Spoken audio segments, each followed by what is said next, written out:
In February, ESPN, Fox, Warner Bros.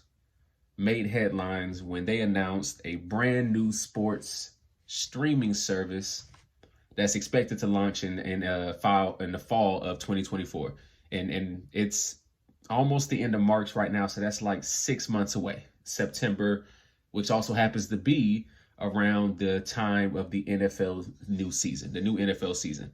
So I'm willing to bet that's going to be a definite, right? It's probably not going to be it may not launch in full, but they're going to launch this in the football season. It's only right. Now, who's leading this new venture? It is, if you've heard of Apple, Apple Inc., former executive Pete Distad will lead this venture. And if you look at his background, you can see ESPN, Fox, Warner. They're going for the best. They're going for the top of the line who's available. And his background is he was responsible for the business, operations, and global distribution for video, sports, and Apple TV. And he was doing that for 10 years at Apple. So this is not going to be something that ESPN, Fox, or Warner are not. They're using all their top resources for this. And we're going to talk about why. Why would ESPN, Fox, and Warner create a new streaming service when we have all these other streaming services already out there? What are they going to offer that's different? All right. So if you haven't subscribed already, go ahead and subscribe. It definitely helps get this content out there to more people. Hit the share button as well. Share it to somebody. But so essentially, when it comes to this new streaming service, you'll be able to download a brand new streaming app, log in.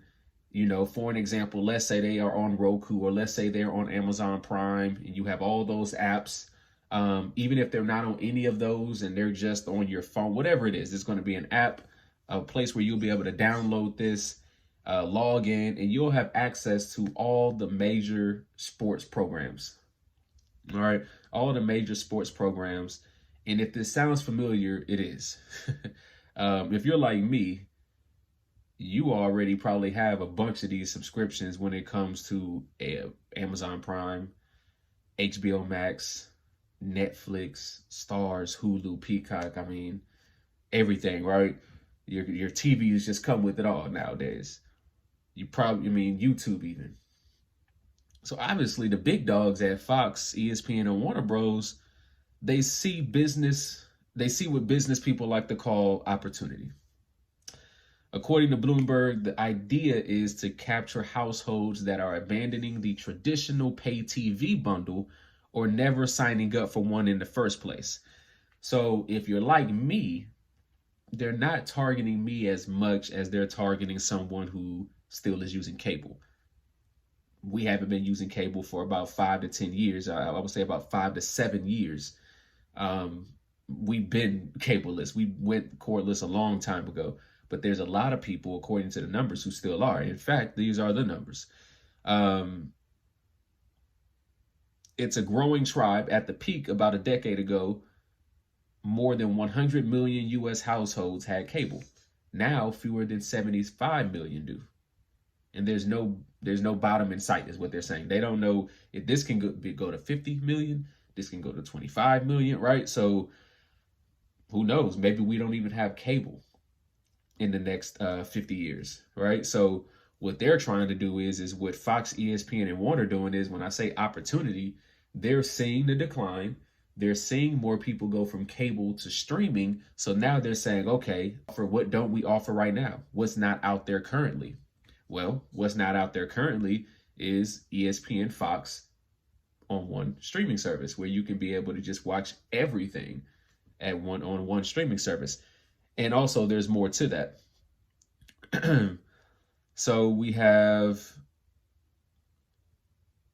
a platform that's going to be bringing together companies' portfolios of sports networks, certain direct-to-consumer sports services and sports.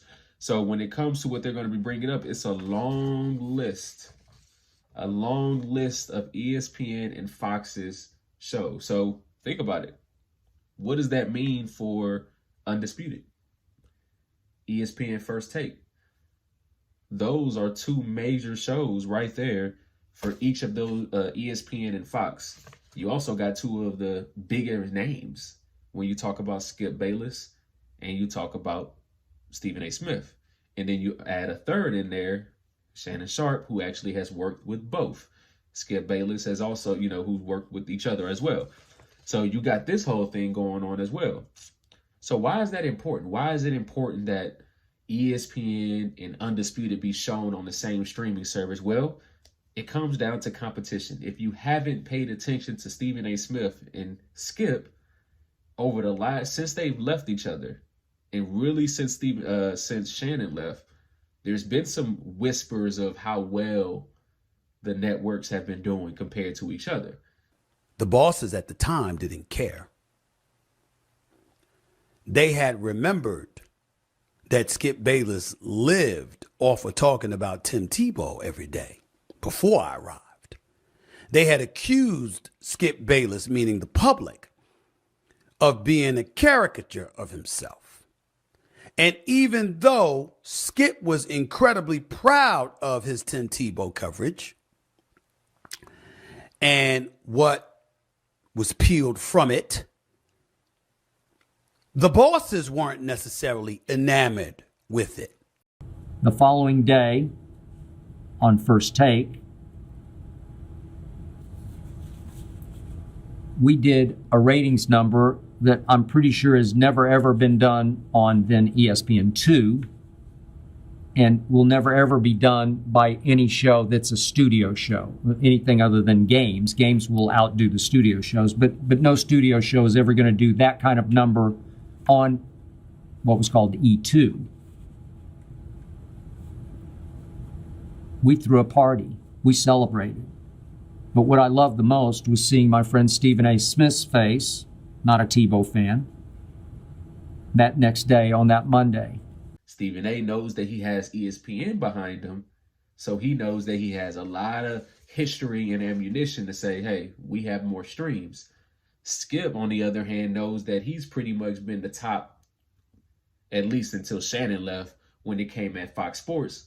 Fox Sports is also newer, right? So they consistently have gotten like 3 times less views on Fox than it compared to ESPN. But when you put them on one streaming service, when you give them access to the same audience and on the same platform where you're looking at the same numbers, that competition, if I'm Skip Bayless, I'm looking at this as a golden opportunity.